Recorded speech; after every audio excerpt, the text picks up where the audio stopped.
amigo, how you cut the milgram? ¿Qué quieres decir? Kosher cook, very strong knife.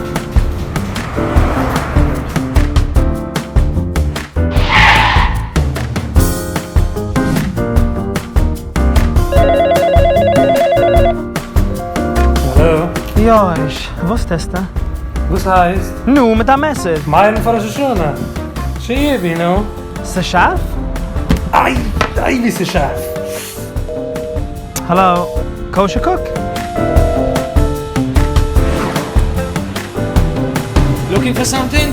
I'm looking for honey cake. You have? Yes. How many slices? Slices. How do you cut them? With kosher cook. Ah.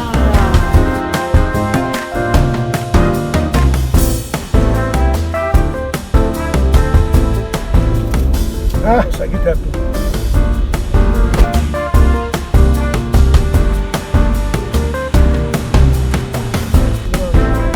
Nog man, neem eens nog dat kosher cook. Ja, wat?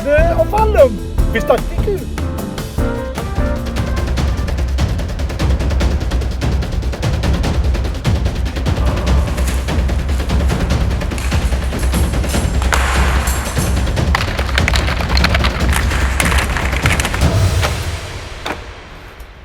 Wine, doe te veel ogen. Kosher Cook, the clear choice for a sharp, quality knife.